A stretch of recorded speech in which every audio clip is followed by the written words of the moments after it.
नमस्कार दोस्तों, एक बहुत जबरदस्त और शॉकिंग खबर आई है अमेरिका की ओर से। भारत के ऊपर अमेरिका के राष्ट्रपति ट्रंप ने टैरिफ लगा दिया है और वो टैरिफ आया है 30% का, 25% का। और ये उनका ट्वीट है जो मैं आपके सामने स्क्रीन पे दिख रहा है। काफी लंबा सा ट्वीट है, लेकिन इसका लब्बो-लुभाव ये है कि 25% का टैरिफ उन्होंने 1 अगस्त से लगा दिया है और इसके साथ ही उन्होंने ये कहा कि इसमें पेनल्टी भी लगेगी और कई सारे और इल्जाम भी लगाए उन्होंने। इन सब पे विस्तार से हम लोग बातचीत करेंगे और हमारे साथ जो आज के मेहमान हैं, मैं आपको उनसे परिचय कराता हूँ। अनुराग सिंह जी अमेरिका से हमारे साथ जुड़ गए हैं, जहां से ये बम आया है, और सुनील से हमारे साथ जुड़ रहे हैं सिंगापुर से, जो इसको एनालाइज करेंगे कि ये बम क्यों आया है। तो दोनों मेहमानों को बहुत बहुत स्वागत है सर। अनुराग जी, ये तो मतलब एक तरीके से क्या कहें, मतलब धोखाधड़ी है। जब बातचीत चल रही है, 23 तारीख को एक और शेड्यूल है, 23 अगस्त को मीटिंग, उससे पहले आपने बम धमाका क्यों करा दिया? नीरज जी, एक तो मुझे लगता है, पहले नमस्कार सुनील जी और आपको। और देखिए नीरज जी, मेरे ख्याल है जो दुख हुआ है लोगों को वो मैसेज का नहीं हुआ है, वो जिस बेरुखी से मैसेज आया है ना, उसका ज्यादा अफसोस हुआ है लोगों को कि यार भाई, वो एक शेर है पुराना कि भाई ये बात तो सच है कि अहले वफा टूट गया, खतावार तुम न सही, खतावार हम ही सही। तो ये जो एक ठीक है, डील कीजिए नहीं कीजिए, लेकिन ये बेरुखी से जो डाला हुआ मैसेज है, ये लोगों को थोड़ा सा, मैं एक और भी चर्चाओं में जब जा रहा हूँ तो कुछ लोग ये कह रहे हैं कि देखिए ट्रम्प साहब को ऐसे नहीं करना चाहिए था।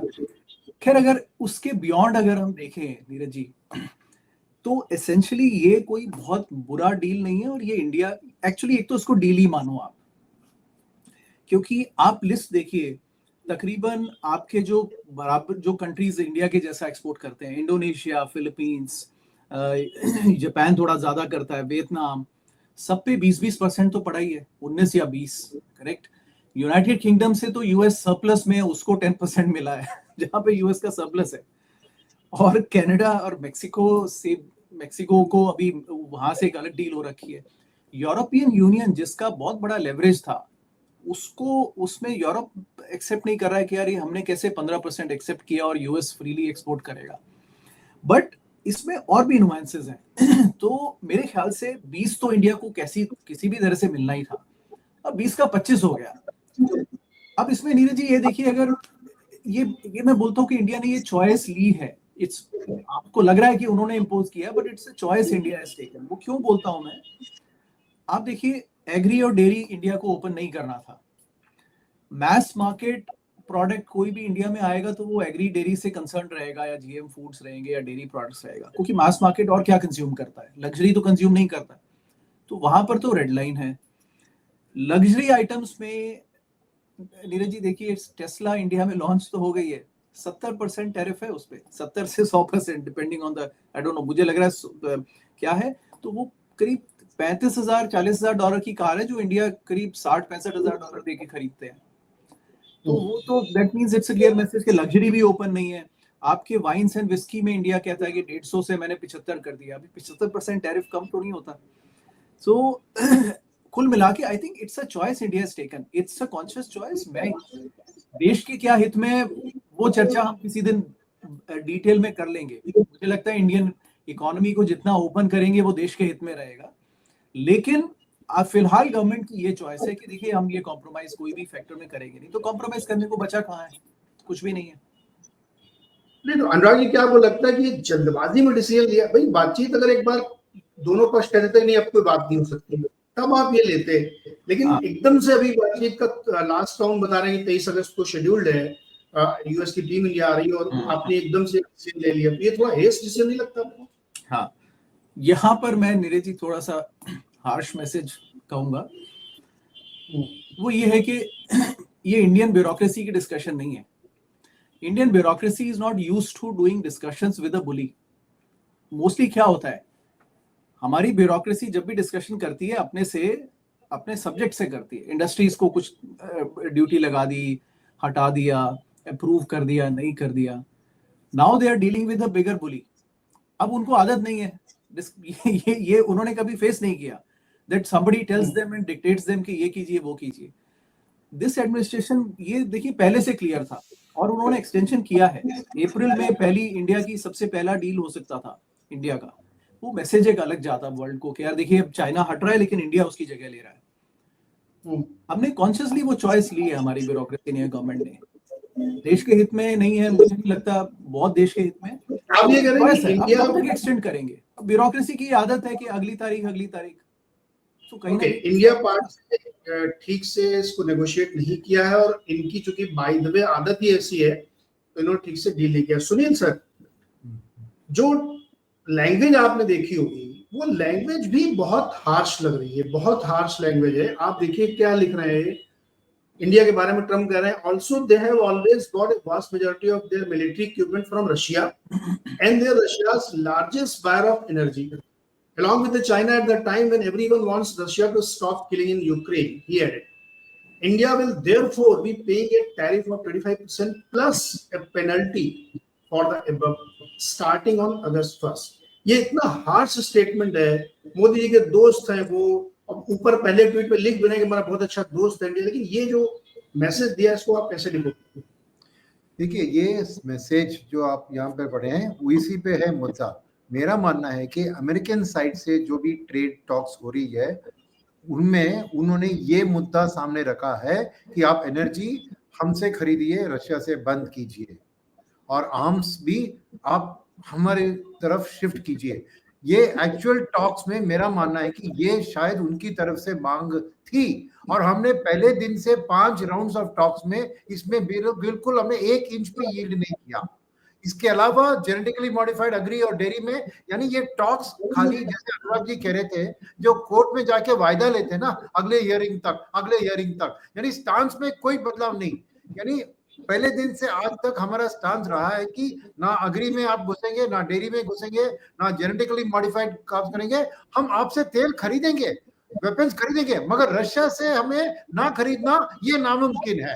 ये हमारा स्टांस पहले दिन से रहा है, इसीलिए टॉक्स आगे नहीं चले हैं। और मेरा मानना है कि इंडिया के पास चॉइस ही नहीं था, क्योंकि ये पांचों चीज जो है ये नॉन नेगोशिएबल है इंडिया के लिए। क्योंकि रशिया हमारे साथ हर इंडो पाक वॉर में हमारा साथ दिया है, हमारा पूरा आर्मी का डिफेंस का इक्विपमेंट एक रशियन है, तो उसको ओवरनाइट हम बदल नहीं सकते, क्योंकि स्पेयर पार्ट्स लेके सब रशिया से खरीदना है। और जब मुसीबत आई थी, क्योंकि हम 85% तेल इंपोर्ट करते हैं और we are the fastest growing nation in the world, यानी हमारी इंपोर्ट्स ऑफ तेल बढ़ रही है, और उस हालत में रशिया ने हमें हेल्प किया। कि ये रशिया के लिए भी हेल्प हुआ, क्योंकि उनको कोई और देश खरीद नहीं रहा था, तो एक विन विन सिचुएशन था। मगर हेल्प हमारा हुआ, नहीं तो देश में इन्फ्लेशन की बात सोचिए अपने। अगर हमने रशिया से वो तेल ना खरीदा होता तो इधर लोकल इन्फ्लेशन किस लेवल पे पहुंचती।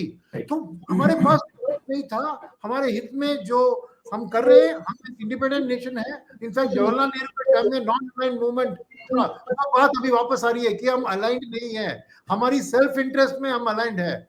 हम इसराइल और ईरान झगड़ा कर रहे हैं, हम दोनों के साथ दोस्त है। रशिया और यूक्रेन झगड़ा कर रहे हैं, हम दोनों के साथ दोस्त है। अमेरिका और चाइना झगड़ा कर रहे हैं, हम अमेरिका के साथ दोस्त है, चाइना के साथ नहीं है। बस मानता हूँ, बट ये मैं अनुराग जी से सहमत हूँ कि ये किसी भी चीज, यानी ये trade talks waste of time थे, और पहले दिन ही उन्होंने 25% को एक्सेप्ट करके करना था। अब भी सिचुएशन में कोई बदलाव नहीं है, क्योंकि ये तो हमारे तकदीर में लिखा है, उसको मैनेज करके कैसे हम कॉम्पिटिटिवनेस लोकली इंप्रूव करें, उस हिसाब से जाके आगे बढ़ना चाहिए। अभी ये क्या है कि इमोशनल टाइम है, क्योंकि इन्होंने भड़का दिया हमें, तो अभी एक इमोशनल रिएक्शन सामने आएगा, क्योंकि संसद भी अभी सेशन में है, ऑपोजिशन भी इस मुद्दे को उठाकर बहुत बातचीत करेगी। अभी हमें चुप रहना चाहिए, हमें इसके ऊपर जवाब नहीं देना चाहिए। ये काउंटर टैरिफ ऐसा कोई चीज कर दिया तो और भी मैटर मामला और गंभीर हो जाएगा। तो थोड़ी देर के लिए चुप बैठे, और मानना है कि आप 25% से चल बसे तो वो अच्छी बात है। ये एडिशनल पेनल्टी उसी के ऊपर हमें थोड़ा ध्यान देना चाहिए। वो 100% 500% की बात हुई थी रशिया से ऑयल की बात है, वो यूएस सेनेटर ने एक बिल डाला है उधर कांग्रेस में, तो वो पेनल्टी को कम रखें और 25 से हम मामला चला, क्योंकि बातचीत की जरूरत नहीं है ना, इसके बाद ट्रेड टॉक्स की जरूरत नहीं है। 25% लगा के आगे बढ़िए, अपनी देश की जो भी होता है होने दो। तो मेरा मानना है कि मैं ज्यादातर सहमत हूँ अनुराग जी से कि अल्टीमेटली ये बुरी नहीं है, मगर ये वर्डिंग जो ऑब्नॉक्शियस अच्छे शब्द जो इस्तेमाल किए हैं वो देश को भड़का रही है, अच्छी बात नहीं है। क्योंकि इसके साथ बात की वो फॉल्सली क्लेम कर रहे हैं कि हमने सीज फायर कर दिया, because we have to believe our external affairs minister and our prime minister कि ट्रम्प से कोई बात नहीं हुई है, फिर भी वो क्लेम कर रहे हैं। सेकंड, वो आसिम मुनीर का लंच करने की क्या जरूरत है, राइट? तो ये सब चीज थोड़ा भड़का रही है। तो ऐसा देश, हमारी गर्व, हमारी प्राइड की बात है, तो प्राइड को पोक कर रहे हैं वो। तो इसलिए वो थोड़ा मेरे लिए मैटर आउट ऑफ कंट्रोल गया कि इंडिया एक अभी रैशनल रिस्पॉन्स नहीं दे सकती है, क्योंकि देश के जनता और ऑपोजिशन दोनों गवर्नमेंट के ऊपर पड़ जाएंगे। तो हाथ बंधे हुए हमारे, अभी कुछ नहीं करना चाहिए, चुप बैठ के नेगोशिएट करके ये हीट ऑफ द मोमेंट कुछ नहीं करना चाहिए। आप ये कह रहे हैं कि अभी रिटेलिएट ना करें, ना कोई चांस है, जैसे ट्रम्प साहब की आदत है पलटी मार देते हैं, यू टर्न ले लेते हैं, या इसको क्या इस तरह देखा जाए कि एक डराने के लिए धमकी दी है उन्होंने कि बस लग गया, तो एक विंडो वो छोड़ रहे हैं कि अगर आप हमारे साथ नेगोशिएट कर लोगे तो हम रिवर्स कर सकते हैं, क्या ये चांसेस आपको दिखते हैं?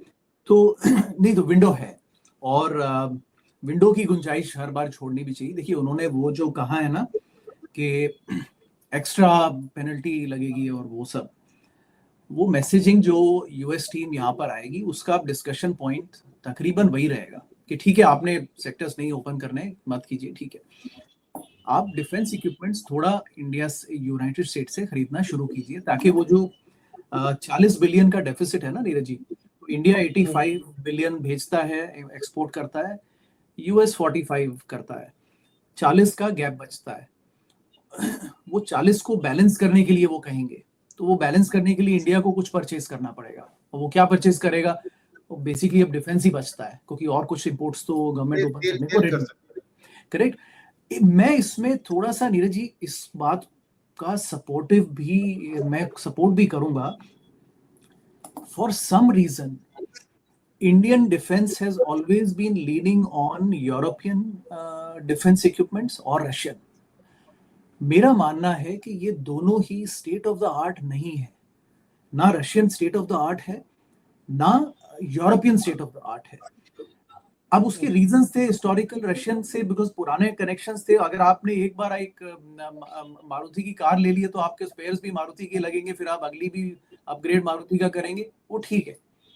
लेकिन eventually as India moves out from the MiG era, वो डिफेंस प्लेन्स इंडिया को बेस्ट एंड द ग्रेटेस्ट चाहिए, और ड्रोन्स भी लेटेस्ट एंड द ग्रेटेस्ट चाहिए।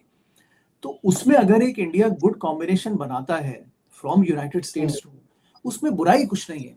समवेयर हमारा वो 60-70 साल का जो एक माइंडसेट आता है कि नहीं, वो हम अमेरिका से नहीं खरीदेंगे, बिकॉज देखिए वो एस्टैब्लिश हुआ है इंदिरा गांधी के एरा में, जब India leaned for Russia and then Pakistan leaned towards for various reasons towards United States. लेकिन अब उसको भूल जाना चाहिए, United States is India's friend. India अब देखिए, कल वो प्रॉक्टर एंड गैम्बल के सीईओ इंडियन चुने गए, आईएम लखनऊ से है हमारे। US is as open to Indians out here, ये इंडियंस को बहुत लाइक करते हैं यूनाइटेड स्टेट्स में। मैं आपको मैसेज बता सकता हूँ ground the ground, they don't like Pakistanis as much। अनुराग, इसमें हमारी आपकी बात एक बार बहुत लंबी हुई थी कि यूएस की पॉलिसी है कि क्रीमेस्ट ऑफ द क्रीम वर्ल्ड से चूज करके अपने अलाउड, इररिस्पेक्टिव वो इंडिया का, सोमालिया का, डजंट मैटर, उनको best brain of the world चाहिए, वो ले आते। मैं इसको नहीं मानता वो इंडिया की फ्रेंडशिप में लाए वो, लेकिन वो उनकी पॉलिसी उसमें कोई गलत नहीं है, लेकिन उसका रीजन ये। तो आप ये कह रहे हो कि मतलब इसका मतलब ये निकल रहा है कि टेबल पे जब वो बैठेंगे तो उन्होंने अपर हैंड ले लिया, कि अब तो आपको करना पड़ेगा मेरे साथ, आप डिफेंस वाले ही लोग। अपर हैंड ऑलरेडी है।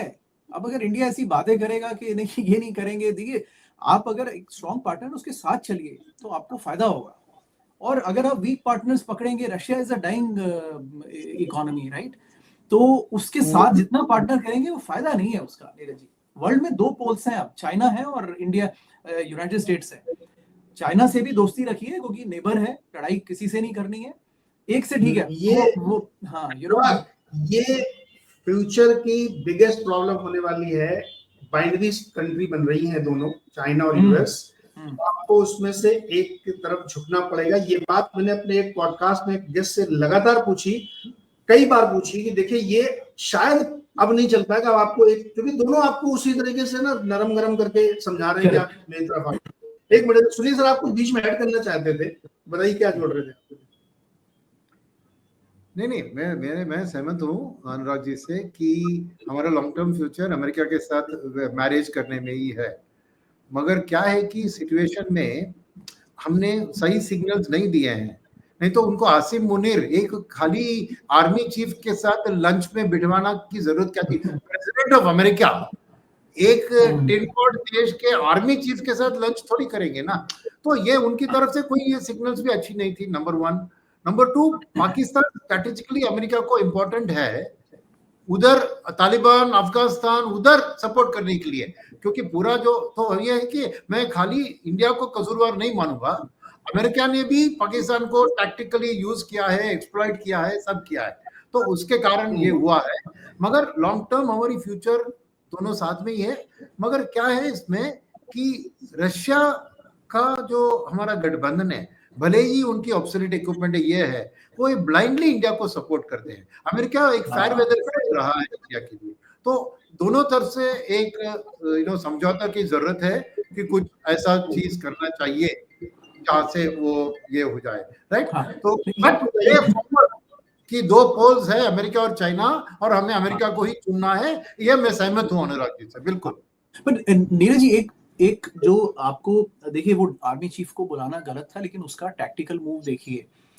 एक तो उन्होंने उस लंच की कोई वीडियो कुछ जारी नहीं करने दिया किसी प्रेस को, किसी रिपोर्टर को। It was a very private event, और कोई पिक्चर्स ताकि पब्लिसिटी ना जाए, बिकॉज ये जायज नहीं लगता। ये इसलिए है क्योंकि मिडिल ईस्ट में, और अगर शांति रखनी है यूएस को, तो पाकिस्तान जस्ट एक बेस है यूएस के लिए। पाकिस्तान हमारा कंपेटिटर ना था, ना है, ना होगा। हमें एक पाकिस्तान ऑब्सेशन से भी निकल जाना चाहिए। They are just army controlled base, जिसको यूएस अपने हिसाब से कंट्रोल करता है। उनको जब चाहेंगे तब दबा लेंगे पाकिस्तान को। It's not a country any more, so let us forget about it. It is just run by a bunch of people from army, और जिनके वो आर्मी के सबके बच्चे यूएस में बैठे हैं सर, वो कुछ नहीं करेंगे यूनाइटेड स्टेट्स के साथ। तो दे नो एवरीबॉडी। ये और इंडिया ऑब्सेशन जितना छोड़ दे, देखिए पुरानी लड़ाइयों को छोड़ दे। Russia was a falling force. आप दोस्ती रखिए लेकिन डिस्टेंस रखिए, ऑयल लीजिए लेकिन ट्रांजैक्शनल रखिए।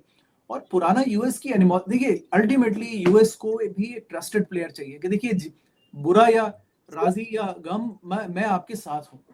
खुशी आप वो, ये नहीं कि इधर कुछ व्यूअर में आ गया तो आपने सपोर्ट कर दिया।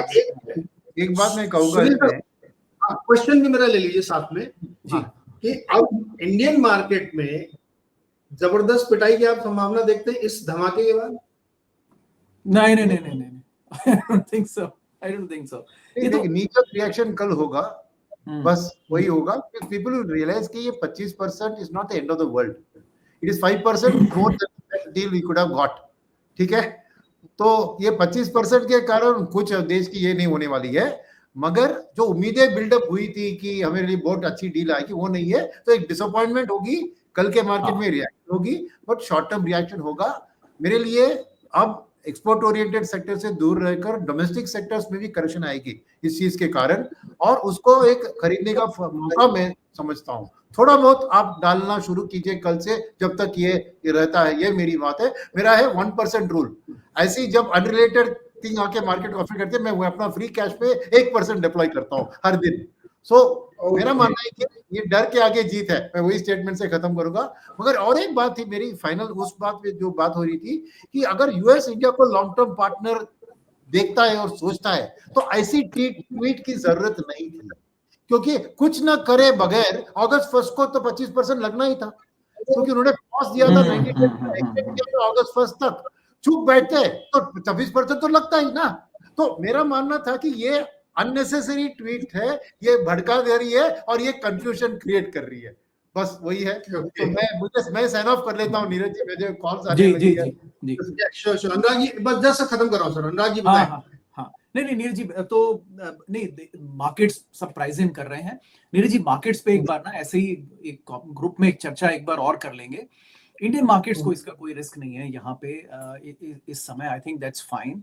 बट इंडियन मार्केट को जो रिस्क है वो इंटरनल है। यू नो इस बात पे खत्म करते हैं। एक मूवी थी स्पेशल 26, मेरी बड़ी बहुत ही फेवरेट मूवी है। हाँ, तो कभी कभी मन होता है तो उसको देख लेता हूँ। तो उसका एक डायलॉग है, एक तो बहुत ही चर्चित डायलॉग है, वो तो नहीं बोलूंगा अभी, वो उसी समय करेंगे। लेकिन उसके बाद दूसरा सेकंड चर्चित है, जिसमें एंड में वो मनोज बाजपेयी बोलते हैं कि यार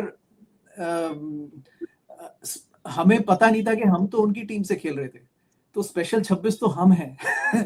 तो कहीं ना कहीं नीरज जी, स्पेशल 26 इन्वेस्टर्स बन रहे हैं, तो उनको थोड़ा सा कॉशियस रहना है इस समय पे, क्योंकि वो दूसरी टीम की तरफ से खेल रहे हैं और असली काम कोई और कर रहा है नीरज जी।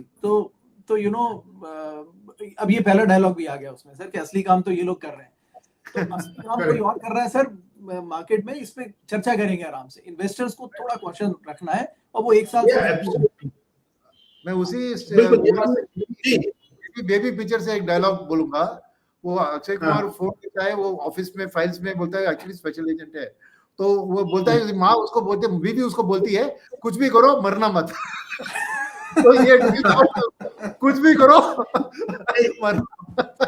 ओके, तो इन्वेस्टर्स के लिए एक बड़ा टफ डे हो सकता है, टफ वीक हो सकता है, और उससे ज्यादा टफ टाइम होगा इंडियन गवर्नमेंट के नेगोशिएटर्स के लिए, जब वो सो कॉल्ड 23 अगस्त की डेट को बैठेंगे।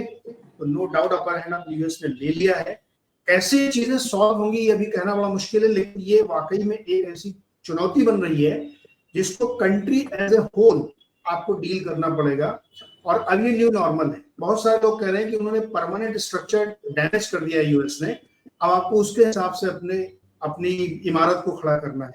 तो लेट्स सी, छोटी चर्चा इसलिए रख रहे हैं क्योंकि इंस्टेंट रिएक्शन आया भी, बहुत सारी डिटेल्स आएंगी, तो हम लोग इस पर बड़ी चर्चा करेंगे अनुराग, और थोड़ा और डिटेल निकल के आता तो इस पर हम लोग बातचीत करते हैं। आज के लिए आप दोनों बहुत बहुत शुक्रिया कि इसको डिकोड करने के लिए, लेकिन ये एक चुनौती है और हमें उससे जूझना ही पड़ेगा। बहुत बहुत शुक्रिया सर।